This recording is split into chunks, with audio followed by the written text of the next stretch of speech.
Hello everyone, my self सी ए काजल डेरोलिया। उम्मीद करते हैं सब बहुत बहुत अच्छे होंगे। हमारा आज का जो सेशन है वो है फॉर CMA फाउंडेशन स्टूडेंट। हम सबको पता है कि हमने एक सीरीज़ स्टार्ट की है जहां हमने CMA फाउंडेशन की स्टडी मटेरियल के सारे MCQs, fill in the blanks, match the following and true and false पे डिस्कशन स्टार्ट किया है। अभी हमने पेपर 2 दैट इज़ अकाउंट्स, उसमें चैप्टर नंबर 2 एंड 3 हमारा कंप्लीट हो गया था एंड अभी हम लोग चैप्टर नंबर 1 स्टार्ट कर चुके थे। लास्ट क्लास में हमने चैप्टर नंबर 1 स्टार्ट किया था जहां हमने बताया था कि टोटल 7 यूनिट्स हैं आपकी फर्स्ट चैप्टर में और हर एक यूनिट के लिए हम एक क्लास अपलोड करेंगे। हमने फर्स्ट यूनिट पे क्लास अपलोड कर दी थी जहां पे हमने accounting principles, conventions and concepts देखे थे और आज की क्लास में हम लोग capital and revenue transaction that is unit 2 देखेंगे। कैपिटल एंड रेवेन्यू ट्रांजैक्शन के जितने भी क्वेश्चंस इसमें दिए हैं except MCQs, fill in the blanks, true false and match the following, उन पे हमने ऑलरेडी डिस्कशन क्लास डाली हुई है। अगर वो क्लास आपने नहीं की होगी तो उसकी भी लिंक हम आपको डिस्क्रिप्शन बॉक्स में प्रोवाइड कर देंगे। कैपिटल एंड रेवेन्यू ट्रांजैक्शन की अगर बात करें तो इसके सारे क्वेश्चंस ही इंपॉर्टेंट हैं। अगर देखो बुक में स्टडी मैट तो नो डाउट सबके पास होगी, इसमें आप लोग देखोगे ना जितने भी इलास्ट्रेशंस दिए हुए हैं 2 इलास्ट्रेशन 9, ये सारे इलस्ट्रेशन आपके एग्जाम पॉइंट ऑफ व्यू से बहुत रेलेवेंट है क्योंकि इससे बहुत ही ईजिली MCQs बन सकते हैं। इस पे हमने ऑलरेडी डिस्कशन क्लास अपलोड की हुई है और अगर आपने वो क्लास नहीं की है ना तो हम आपको लिंक डिस्क्रिप्शन बॉक्स में प्रोवाइड कर देंगे, तो ये सारे इलस्ट्रेशंस आप वहाँ से कर लेना। और आज की क्लास में हम लोग कैपिटल एंड रेवेन्यू एक्सपेंडिचर के जितने भी MCQs हैं, फिल इन द ब्लैंक्स हैं, ट्रू फॉल्स हैं एंड मैच द फॉलोइंग है उसको कंप्लीट करेंगे। क्लियर? एंड नेक्स्ट एक और पॉइंट कि हमने कोई भी PDF अपलोड नहीं किए बेटा, रीज़न बीइंग सारे क्वेश्चंस आपके स्टडी मैट के ही हैं and no doubt study material सबके पास अवेलेबल होगी। तो चलो हम लोग अपना आज का सेशन स्टार्ट करते हैं जहां हम chapter number 1 unit 2 that is capital and revenue transaction के MCQs डील करेंगे। जहां हमारा पहला क्वेश्चन है N expenditure is capital in nature when. अब देखो हमने ना capital and revenue expenditure, capital and revenue receipt, ये क्या होता है इस पर भी ऑलरेडी डिस्कशन क्लास अपलोड किया हुआ है, उसकी लिंक आपको डिस्क्रिप्शन बॉक्स में मिल जाएगी। क्योंकि ये चैप्टर ही बहुत इंपॉर्टेंट है तो इस पर हमने सारी चीज़ें पहले अपलोड की हुई थी। तो आज हम लोग जो क्वेश्चंस डिस्कस करेंगे उसके पहले हम ये सजेस्ट करेंगे कि आप वो क्लासेस कंप्लीट कर लो सो दैट आपको ये पता चल सके कि what is capital and what is revenue transaction. तो हमसे क्वेश्चन में पूछा है कि N expenditure is capital in nature when. देखो कैपिटल नेचर का एक्सपेंडिचर मतलब हम लोग बात करते हैं बैलेंस शीट की। बैलेंस शीट पे हम लोग कोई भी आइटम दिखाते हैं वो होता है कैपिटल नेचर का। क्लियर? असेट साइड जो दिखाते हैं वो होता है कैपिटल एक्सपेंडिचर और लायबिलिटी साइड जो दिखाते हैं वो होता है कैपिटल रिसीट। अब कैपिटल एक्सपेंडिचर एसेट साइड हमने क्यों लिखा?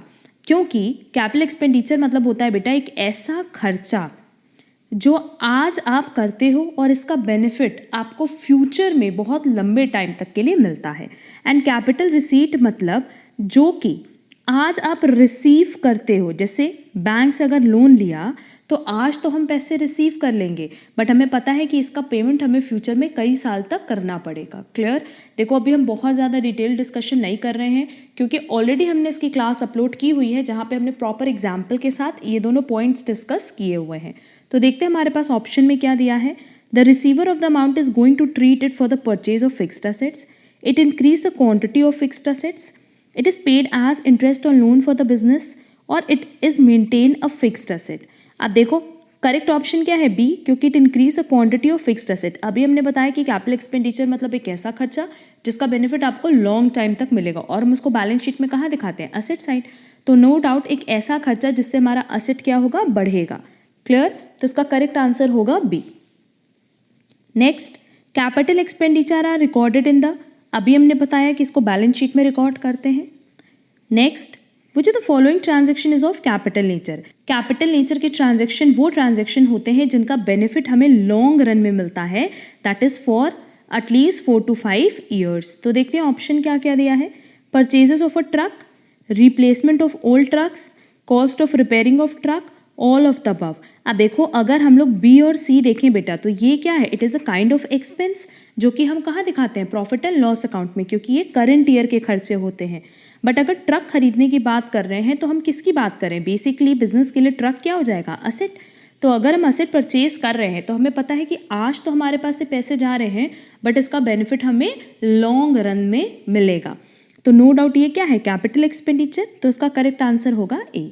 Next, ₹5,000 incurred for upgradation of computer by installation of 128 MB RAM is। अब देखो यहाँ पे हमने कंप्यूटर को अपग्रेड किया है, और जैसे ही आप कंप्यूटर को अपग्रेड करोगे बेटा, उसकी यूज़फुल लाइफ इंक्रीज़ हो जाएगी। एंड क्योंकि आप उसकी यूज़फुल लाइफ इंक्रीज़ कर रहे हो तो इसका बेनिफिट भी बिजनेस को 1 साल से ज़्यादा के लिए मिलेगा। तो ये किस तरह का खर्चा हो गया, capital expenditure, that is A. Next, entrance fees of ₹20,000 receive by club is a. इसका डिस्कशन हमने ऑलरेडी नॉन प्रॉफिट ऑर्गेनाइजेशन में किया था। ये जो रिसिट है बेसिकली एंट्रेंस फीस की अगर बात करें और क्वेश्चन साइलेंट है तो हम हमेशा इसको कहाँ दिखाते हैं, बैलेंस शीट में दिखाते हैं। और बैलेंस शीट में कहाँ बेटा, लायबिलिटी साइड। और अगर आप लायबिलिटी साइड कोई भी चीज़ दिखा रहे हो तो वो क्या हो जाएगी, capital receipt, that is A. Next, life membership fees receive by a club. ये भी हमने ऑलरेडी डिस्कस किया हुआ है नॉन प्रॉफिट ऑर्गेनाइजेशन में कि अगर लाइफ मेंबरशिप फीस की बात करें तो ये वन टाइम पेमेंट होता है। और अगर वन टाइम पेमेंट है तो नो डाउट हम कहाँ दिखाएंगे, बैलेंस शीट में लायबिलिटी साइड दिखाएंगे लाइफ मेंबरशिप फीस। तो ये क्या हो जाएगा, capital receipt, that is D. एक बार रिविजन करा दे रहे हैं कि अगर हम लोग पीएल अकाउंट की बात करें तो ये है रेवेन्यू रिसीट, ये है रेवेन्यू एक्सपेंडिचर। और अगर बैलेंस शीट की बात करें बेटा तो ये कैपिटल एक्सपेंडिचर है और ये कैपिटल रिसीट है। और बाकी इसका डिटेल डिस्कशन के लिए लिंक हमने आपको डिस्क्रिप्शन बॉक्स में दी हुई है, जहां हमने इसका पूरा कॉन्सेप्ट डिस्कस किया है। Next, cost of goods purchased for resale is an example of. अब देखो अगर हमने ए खरीदा और इसको मार्केट एज इट इज़ बेच दिया, मतलब हमने इसको खरीदा क्यों है, बेचने के पर्पज से, तो बेसिकली ये मेरे लिए क्या है, गुड्स है। और गुड्स मतलब क्या, रेवेन्यू आइटम की बात कर रहे हैं, क्योंकि चाहे सेल हो चाहे परचेज आप कहाँ दिखाते हो, ट्रेडिंग में। और हमने पहले ही बताया कि जो भी चीज़ हम ट्रेडिंग पीएल में दिखाते हैं वो रेकरिंग नेचर का होता है, साल में आप कई बार वो करते हो और उसका बेनिफिट आपको सिर्फ करंट ईयर के लिए मिलता है। तो ये किस तरह का खर्चा हो गया, revenue expenditure, that is B. Next, import duty of raw material purchased. अब देखो यही सेम क्वेश्चन हमने बिट क्वेश्चन में भी डिस्कस किया था, ई बुलेटिन में भी डिस्कस किया था। तो ये एक बहुत इंपॉर्टेंट क्वेश्चन है। क्वेश्चन में पूछा है कि अगर हमने इम्पोर्ट ड्यूटी पे किया है किसके परचेज के लिए, रॉ मटेरियल के परचेज के लिए। तो रॉ मटेरियल क्या है बेटा, रॉ मटेरियल से हम क्या करते हैं, फिनिश्ड गुड्स बना के मार्केट में सेल करते हैं। तो बेसिकली ये स्टॉक का पार्ट है और हम इसको जब खरीद रहे हैं तो मेरे लिए क्या है, ये एक्सपेंस है। बट इससे हम क्या करेंगे, फिनिश्ड गुड्स बना करके बेचेंगे। और हम सबको पता है कि रॉ मटेरियल हम पूरे साल में बहुत बार परचेज करते होंगे सो दैट हम फिनिश्ड गुड्स बना सकें। तो अगर इसके परचेज के लिए इम्पोर्ट ड्यूटी लगाए तो वो कैसा खर्चा हो गया, रेवेन्यू एक्सपेंडिचर। बट अगर मान लो यहाँ रॉ मटेरियल ना दिया होता, मशीन दी होती, तो उस केस में बेटा इस खर्चे को हम क्या कहते हैं, capital expenditure. Clear. Next, received from Solomon and company an invoice for ₹1,500 for repair to factory walls. हमने किस चीज़ के लिए खर्चा किया है, रिपेयर के लिए। और हमें पता है कि repair it is a kind of expense जो कि साल में कई बार होता है। क्यों, दैट इज वो रेकरिंग नेचर का होता है, एक साल में कई बार इनकर किया जाता है। क्लियर। इसके अलावा जब आप रिपेयर कराते हो किसी चीज़ का तो उसका बेनिफिट क्या आपको बहुत समय तक मिलता है, नहीं। अगर मेजर रिपेयर होता तो बहुत टाइम तक मिलता, नॉर्मल रिपेयर है तो उसका बेनिफिट सिर्फ और सिर्फ करंट ईयर में मिलेगा। क्लियर। तो इस तरह के खर्चे को हम क्या कहते हैं, revenue expenditure. Next, compensation receive from government for compulsory acquisition of land. कई बार क्या होता है कि गवर्नमेंट की कुछ लैंड होती है जिस पे लोग रहना स्टार्ट कर देते हैं, तो गवर्नमेंट को लैंड फ्री करानी होती है, दैट इज़ रिकवर करनी होती है, और रिकवरी के लिए वो कुछ पेमेंट करते हैं। और कई बार क्या होता है, जैसे अगर मान लो वो रेलवे ट्रैक्स एंड ऑल बनवा रहे हैं तो उसके आसपास की जो लैंड होती है उसकी भी उनको रिक्वायरमेंट होती है, तो वो लोगों को पेमेंट करके वो परचेज कर लेते हैं। क्लियर। जैसे बाईपास वगैरह बनवा रहे हैं, हाईवेज बनवा रहे हैं, तो उसके लिए वो लैंड अक्वायर करते हैं। तो अगर गवर्नमेंट हमें किसी तरह का पेमेंट कर रही है तो पहली बात वो मेरे लिए कोई खर्चा है ही नहीं, और ऑप्शन में देखो सारे के सारे खर्चे दिए हैं। तो क्या ये कंपनसेशन जो हमें मिल रहा है वो हमारे लिए खर्चा है, नहीं, वो हमारे लिए इनकम है। तो इसका करेक्ट आंसर क्या होगा, D, none of these. Next, all revenue receipts and expenditures are shown in the, अभी हमने बताया था, trading and profit and loss account. Next, a bad debt recovered during the year will be. हम सबको पता है कि हम लोग बैड डेट रिकवर्ड कहाँ दिखाते हैं, जब हम लोग ट्रेडिंग एंड पीएल बनाते हैं तो पीएल में हम लोग बाई साइड दिखाते हैं, बाई बैड डेट रिकवर्ड दिखाते हैं ना बेटा। तो ये इसको हम किस तरीके से ट्रीट करें, इसको हम ट्रीट कर रहे हैं रेवेन्यू रिसीट की तरह, क्योंकि साल में हमें कई बार बैड डेट की रिकवरी हो सकती है। और ये देखा जाए तो किस साल की इनकम है, करेंट ईयर की इनकम है एंड रेकरिंग नेचर की है। तो इसको बेसिकली हम कहाँ दिखाते हैं, पीएल में दिखाते हैं। तो अगर पीएल में हम लोग क्रेडिट साइड दिखा रहे हैं तो ये क्या हो जाएगा, revenue receipt, that is D. Next, insurance claim received on account of machinery damaged completely by fire. अगर मशीन के लिए आपने इंश्योरेंस क्लेम लिया था एंड इंश्योरेंस क्लेम आपको मिला किसकी वजह से, due to loss of machinery. तो मशीनरी बेसिकली क्या है बेटा, कैपिटल आइटम है। तो इसका मतलब इससे रिलेटेड अगर हम कोई इनकम रिसीव कर रहे हैं तो वो मेरे लिए क्या हो जाएगी, capital receipt, that is A. Next, amount of ₹5,000 spent as lawyers fees to defend a suit claiming that the firm's factory site belonged to the plaintiff land is। अब देखो, अगर आपने जो इलस्ट्रेशन पे हमारा डिस्कशन हमने किया हुआ है, अगर वो क्लास आप कर लोगे ना तो आपको पता चल जाएगा what is plaintiff and defendant. Still हम बता देते हैं यहाँ पे कि दो पार्टी देखो होती है, एक होती है प्लेंटिफ और एक होती है डिफेंडेंट। प्लेंटिफ वो होती है जो कि केस फाइल करती है, दैट इज सू करती है, और जिसके अगेंस्ट ही केस फाइल करती है उसको हम कहते हैं डिफेंडेंट। इसका नाम ही डिफेंडेंट इसलिए है क्योंकि इसको खुद को डिफेंड करना होता है इस केस से। क्लियर है। तो क्वेश्चन में कह रहा है amount of ₹5,000 spent as lawyer fees to defend a suit claiming that the firm's factory site belong to the plaintiff's land. Firm की जो फैक्ट्री साइट है वो किससे बिलोंग करी है, प्लेंटिफ के लैंड से। मतलब इसका कहना था कि इनकी जहाँ फैक्ट्री बनी हुई है उसकी जो फैक्ट्री साइट है वो किसकी लैंड पे है, हमारी लैंड पे है। और इस केस से खुद को डिफेंड करने के लिए आपने लॉयर फीस पे किया है कितना, 5,000। तो ये किस तरह का खर्चा हुआ, revenue expenditure, that is B. क्योंकि अगर मान लो ये केस आप जीत भी जाते हो तो क्या आपका कोई बहुत लॉन्ग रन का बेनिफिट होने वाला है, नहीं, कोई बेनिफिट नहीं होने वाला है। और दूसरा, ये जो लॉयर फीस है इसका बेनिफिट आपको सिर्फ करंट ईयर तक ही मिलने वाला है। तो इसका करेक्ट आंसर क्या हो जाएगा, B, revenue expenditure. Next, money spent ₹10,000 as travelling expenses of the directors on trips abroad for purchase of capital asset is. Again ये सेम क्वेश्चन हमने e bulletin and bit questions में भी discuss किया है।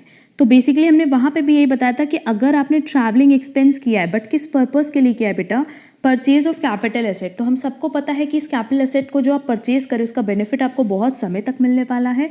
And आप capital asset क्या पूरे साल में बार बार खरीदते हो, नहीं, एक बार हमने परचेज कर लिया बस उतना बहुत है। तो ये किस तरह का खर्चा हो गया, कैपिटल एक्सपेंडिचर, जिसका बेनिफिट हमें लॉन्ग रन में मिलेगा and it is a non recurring expense. Clear. अब चलो हम लोग फिल इन द ब्लैंक्स पर डिस्कशन कर लेते हैं। हमारा पहला फिल इन द ब्लैंक्स है revenue receipts are shown in. हम सबको पता है कि हम लोग रेवेन्यू आइटम कहाँ दिखाते हैं, trading and profit and loss account में। और वही अगर यहाँ पे कैपिटल आइटम पूछा होता तो हम लोग यहाँ आंसर क्या करते हैं, balance sheet. Next, any donation received for a specific purpose is a.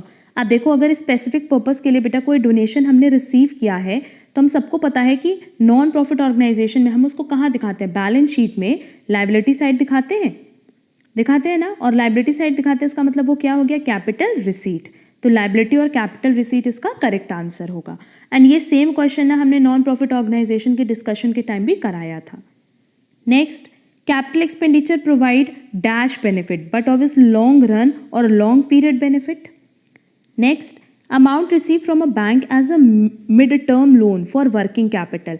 अब देखो, अगर हमने बैंक से कोई लोन लिया, खुद सोचो, अगर आप लोग बैंक से कोई लोन लेते हो तो क्या इसका पेमेंट हमें विद इन अ ईयर करना होता है, नहीं, हम लोन का पेमेंट कभी भी विद इन अ ईयर नहीं करते, बल्कि जो भी हम बैंक से लोन लेते हैं उसका पेमेंट हम धीरे धीरे करते हैं, 2 साल में, 4 साल में एंड सो ऑन। तो ये किस तरह की रिसीट हो गई, कैपिटल रिसीट। और अगर ऐसे ना समझ में आए तो ऐसे भी समझ सकते हैं कि बैलेंस शीट में हम इसको कहाँ दिखाते हैं, लायबिलिटी साइड। तो बट ऑब्वियस ये क्या है, capital receipt. Clear. Next, ₹3,500 spent on painting new factory. हम क्या कर रहे हैं, खर्चा तो कर रहे हैं पेंटिंग का, बट किसके लिए कर रहे हैं, न्यू फैक्ट्री के लिए। और न्यू फैक्ट्री के लिए अगर हम कोई भी खर्चा कर रहे हैं तो हम उसको एड ऑन कहाँ करते हैं, न्यू फैक्ट्री की कॉस्ट में। तो सिंपली ये क्या हो जाएगा, कैपिटल एक्सपेंडिचर, क्योंकि अगर आप कोई न्यू फैक्ट्री डाल रहे हो तो इसका बेनिफिट आपको बहुत समय तक मिलने वाला है। एंड ये किस तरह का खर्चा है, non recurring expense. Clear. Next, extension to building occupied on lease for 5 years. अब देखो जहाँ हमें कह रहा है कि हमने आज लीज को एक्सटेंड कराया कितने साल के लिए, 5 साल के लिए। तो आपने जो भी एक्सपेंस किया है बेटा उसका बेनिफिट आपको फिक्स टर्म के लिए मिलना है, दैट इज़ फॉर 5 ईयर्स। तो इस तरह के खर्चे को हम क्या कहते हैं, डिफर्ड रेवेन्यू एक्सपेंडिचर। वैसे अगर देखा जाए हम यहाँ पे भी क्लियर कर रहे हैं कि as per AS 26 that is intangible asset, deferred revenue expenditure का कोई कॉन्सेप्ट होता ही नहीं है। ये आप लोग CMA एंटर में देखोगे कि इसका कोई कॉन्सेप्ट नहीं होता है, बल्कि एज पर अकाउंटिंग स्टैंडर्ड 26 ये बोला गया है कि अगर इस तरह का कोई खर्चा है जिसका बेनिफिट हमें लॉन्ग रन में भी मिल रहा है तो हम उसको क्या करते हैं, तो इस तरह के खर्चे को हम कहाँ दिखा सकते हैं, सीधे सीधे पूरा रेवेन्यू एक्सपेंडिचर मान करके इसको राइट ऑफ कर सकते हैं। But as per income tax act ये बोला जाता है कि आप इस तरह के खर्चे को 5 साल तक राइट ऑफ कर सकते हो। तो as per income tax act it is a deferred revenue expenditure. But अगर हम अकाउंट्स की पॉइंट ऑफ व्यू से देखें तो डिफर्ड रेवेन्यू एक्सपेंडिचर का कोई कॉन्सेप्ट नहीं है, क्योंकि अकाउंट्स में हम लोग क्या फॉलो करते हैं, AS 26। बट CMA फाउंडेशन में डिफर्ड रेवेन्यू एक्सपेंडिचर का कॉन्सेप्ट उन्होंने फॉलो किया है। एंड जनरली हमारे पास प्रैक्टिकल लाइफ में भी ऑप्शन होता है कि हम उसको रेवेन्यू एक्सपेंडिचर की तरह ट्रीट करें या डिफर्ड रेवेन्यू एक्सपेंडिचर की तरह। क्लियर? तो बेसिकली यहाँ पे बोल रहा है कि ये जो लीज का पेमेंट है इसका बेनिफिट हमें फिक्स टर्म तक मिलना है, दैट इज फॉर 5 ईयर्स। तो ऐसे खर्चे को हम क्या कहते हैं, deferred revenue expenditure. Clear? Next, ₹20,000 receive from an issue of further shares, the expenses of issue being 2,500।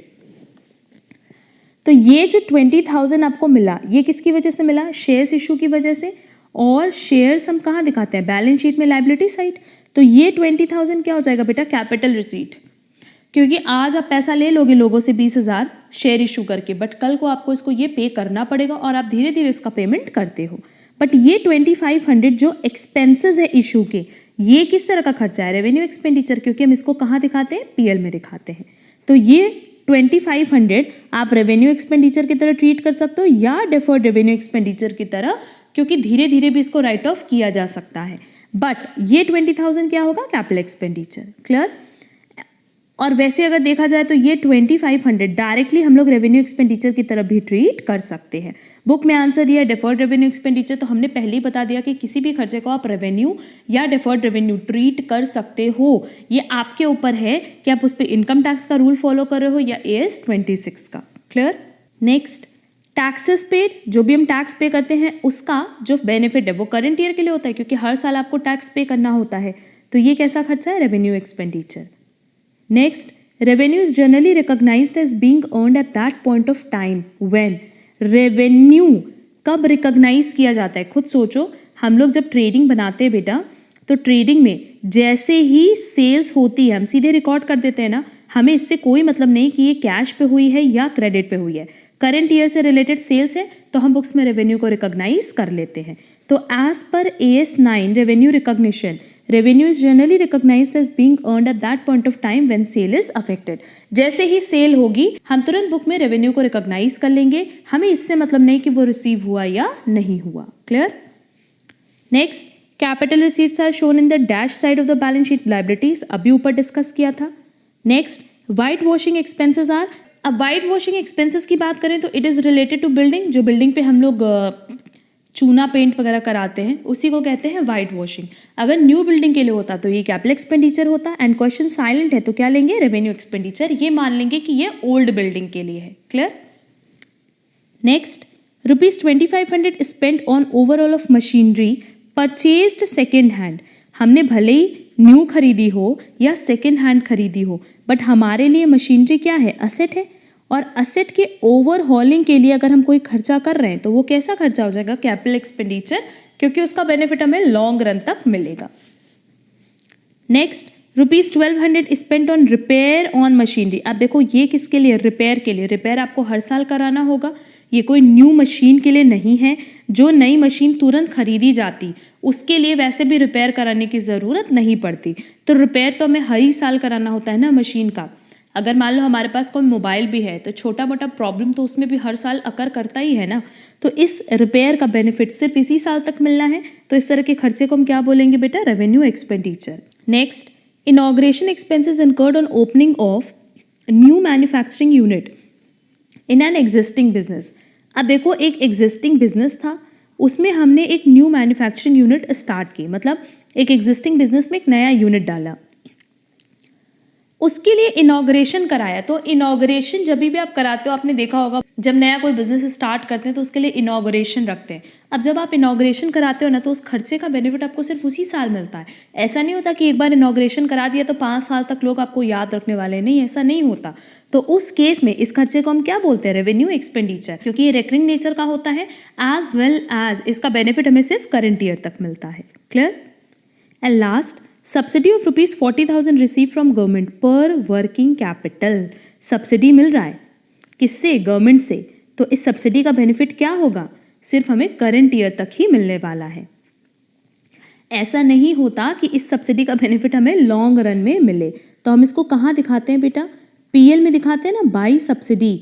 ये क्या है? इनकम है, और क्योंकि ये इनकम है तो इसको कैसे ट्रीट करोगे? रेवेन्यू रिसीट की तरह, क्योंकि ड्यूरिंग द ईयर बहुत बार हमें गवर्नमेंट से सब्सिडी मिल सकती है और इस सब्सिडी को हम इनकम की तरह ट्रीट करते हैं, ना कि लायबिलिटी की तरह। क्लियर? अब देखेंगे true and false. An expenditure is revenue in nature when it benefits the current period. True है, अभी हमने ऊपर डिस्कस भी किया था। Paper purchase for use as stationery capital expenditure. No, अगर आप स्टेशनरी के तौर पे कोई भी पेपर खरीद रहे हो तो हम कहाँ दिखाते हैं? पीएल में दिखाते हैं, और पीएल में दिखाओगे तो ये किस तरह का खर्चा हो गया? Revenue expenditure. तो आंसर क्या होगा? फॉल्स, क्योंकि इसका नेचर क्या होता है? रिकरिंग नेचर का होता है, एंड प्लस इसका बेनिफिट हमें सिर्फ करंट ईयर तक मिलता है। Next, purchase of machinery for sale is revenue expenditure. देखो हमने यहाँ पे मशीनरी खरीदी है, बट यूज़ के पर्पज से नहीं, बल्कि बेचने के पर्पज से। इसका मतलब हमारा बिजनेस क्या है? मशीन खरीदना, मशीन बेचना। हमारे लिए मशीन यहाँ पे असेट नहीं है बेटा, गुड्स है। और अगर गुड्स से रिलेटेड कोई खर्चा किया तो वो क्या होगा? Revenue expenditure. तो आंसर है true. Next, gratuity and pension paid to employees after retirement is deferred revenue expenditure. No, it is a revenue expenditure. तो आंसर क्या होगा? False. Next, a bad debt recovered during the year is revenue receipt. True, क्योंकि bad debt recovered अभी हमने ऊपर discuss भी किया था। Next, freight paid on purchase of machinery is to be treated as revenue expenditure. अभी हमने बताया कि अगर हम कोई नई मशीन खरीद रहे हैं, उसके लिए कोई भी पेमेंट करेंगे तो वो कैसा खर्चा हो जाएगा? Capital expenditure. तो आंसर क्या होगा? False. Next, repainting of building done every 3 year is revenue expenditure. अगर हर 3 साल में हम रीपेंटिंग कर रहे हैं तो क्या वो रेवेन्यू एक्सपेंडिचर होगा? नहीं, वो किस तरह का खर्चा होगा? Deferred revenue expenditure. तो इसका आंसर होगा false. Next, premium received on issue of share is capital profit. अगर हम प्रीमियम रिसीव कर रहे हैं तो बेसिकली हम कहाँ दिखाते हैं? बैलेंस शीट में सिक्योरिटी प्रीमियम रिजर्व। तो आंसर क्या होगा? True. Next, a motor truck costing 15,000 and standing in the books at 7250 was sold for 1200. Capital loss 4750 and capital expenditure 1200। तो देखो सबसे पहले अगर कैपिटल लॉस निकालना है तो लिखा है कि मोटर ट्रक की कॉस्ट कितनी थी? 15,000, पर वो बचा कितना? 7250। इसका मतलब डेप्रिशिएटेड वैल्यू कितनी है? 7250। और इसको हमने बेचा कितने पे है? 1200 पे। इसका मतलब हमारा लॉस कितने का आ रहा है? 6050 का। तो कैपिटल लॉस है पर कितने का? 6050 का, ना कि 4750 का। इसके अलावा क्वेश्चन में कह रहा है कि हमारा कैपिटल एक्सपेंडिचर 1200 है। ये 1200 हमारा कैपिटल एक्सपेंडिचर कहाँ हुआ? ये 1200 तो basically sale of fixed asset है, और अगर हम परचेज करते हैं फिक्स्ड असेट का तो कैपिटल एक्सपेंडिचर होता है। अगर सेल कर रहे हैं तो वो कैपिटल रिसीट होगा। क्लियर? तो इसका मतलब इसका आंसर क्या हो जाएगा? False. Next, a motor car which was purchase for 20,000 और उसकी बुक वैल्यू कितनी थी? 12,000 की। हमने उसको कितने पे बेचा है बेटा? 17,000 पे। इसका मतलब कैपिटल प्रॉफिट, क्योंकि 17,000 पे बेचा है और उसकी बुक वैल्यू कितनी थी? 12,000। तो इसका मतलब 5,000 का हमें क्या हो गया? प्रॉफिट हो गया, कैपिटल प्रॉफिट। तो क्वेश्चन में आगे लिखा है तो capital profit will be 5,000। True. अब देखो नेक्स्ट हमारे पास मैच द फॉलोइंग है, जिसमें हमारे पास पहला क्वेश्चन है सेल ऑफ गुड्स। गुड्स अगर सेल कर रहे हैं या परचेज कर रहे हैं तो ये रेवेन्यू आइटम है। सेल ऑफ गुड्स क्या है? Revenue receipt, that is E. Bank charges, ये खर्चा है हमारा। किस तरह का खर्चा है? रेवेन्यू एक्सपेंसेस, क्योंकि हम इसको कहाँ दिखाते हैं? पीएल में। प्रिलिमिनरी एक्सपेंसेस, ये हो गया हमारा कैपिटल एक्सपेंसेस, क्योंकि प्रिलिमिनरी एक्सपेंसेस मतलब जो इनकॉर्पोरेशन के टाइम हमने खर्चा किया है, तो इस खर्चे का बेनिफिट हमें नो डाउट लॉन्ग रन में मिलेगा, तो ये क्या हो जाएगा? Capital expenses. कैपिटल रिसीट को हम कहाँ दिखाते हैं, लाइबिलिटी साइड, और रेवेन्यू एक्सपेंसेस को कहाँ दिखाते हैं बेटा, पीएल में, और पीएल में भी कहाँ, डेबिट साइड। क्यों, क्योंकि एक्सपेंस पूछा है। Clear. Next, rent paid in advance, अगर एडवांस में पे किया है तो बेसिकली ये क्या हो गया, प्रीपेड हो गया, दैट इज असेट। बट क्या ये किसी भी तरह का कोई खर्चा है, ना हम इसको कैपिटल एक्सपेंडिचर लेते हैं और ना ही हम इसको रेवेन्यू एक्सपेंडिचर लेते हैं, तो इसका आंसर क्या हो जाएगा, नन, क्योंकि ये करंट ईयर का खर्चा नहीं है। नेक्स्ट, कॉस्ट ऑफ कॉपीराइट्स, अब देखो ये असेट परचेज करने की बात कर रहा है, इनटैंजिबल असेट, तो ये क्या हो जाएगा, capital expenditure. Next, petrol expenditure, इसको हम कहाँ दिखाते हैं, पीएल में, तो पीएल में अगर हम दिखा रहे हैं तो ये क्या हो जाएगा, revenue expenditure. Special donation received as per NPO, special donation या स्पेसिफिक डोनेशन हम कहाँ दिखाते हैं, पीएल में, लायबिलिटी साइड, बैलेंस शीट में लायबिलिटी साइड, और अगर लायबिलिटी साइड दिखा रहे तो वो क्या है, capital receipt. And last is received in interest, अगर इंटरेस्ट रिसीव कर रहे हैं तो ये करंट ईयर के लिए ही फायदा देगी, दैट इज ये क्या हो गई, मेरी इनकम है, और इस इनकम को हम कहाँ दिखाएंगे बेटा, पीएल में दिखाएंगे, क्रेडिट साइड, तो ये हो जाएगा रेवेन्यू रिसीट। क्लियर। तो देखो अब यहाँ पे यूनिट 2 का सारा क्वेश्चन का डिस्कशन हमने कंप्लीट कर लिया है, एंड ये एक ऐसा चैप्टर है जिसका हमने पूरा डिटेल डिस्कशन किया था, कॉन्सेप्ट का भी एंड इलस्ट्रेशन का भी। सबकी लिंक आपको डिस्क्रिप्शन बॉक्स में मिल जाएगी। इसके अलावा पेपर 2 से रिलेटेड अभी तक हमने जितनी भी स्टडी मटेरियल की क्लासेस अपलोड किए हैं उसकी लिंक भी आपको डिस्क्रिप्शन बॉक्स में मिल जाएगी, वहाँ से वो सारी क्लासेस आप कंप्लीट कर लेना, क्योंकि सारी क्लासेस आपकी एग्जाम पॉइंट ऑफ व्यू से बहुत रिलेवेंट है। अगर आज की क्लास में आपको कहीं पे भी कोई प्रॉब्लम होगी तो आप कमेंट बॉक्स में कमेंट करके ज़रूर पूछना। आज के लिए बस इतना, thank you so much, and next class में हम लोग डिस्कस करेंगे अबाउट यूनिट 3।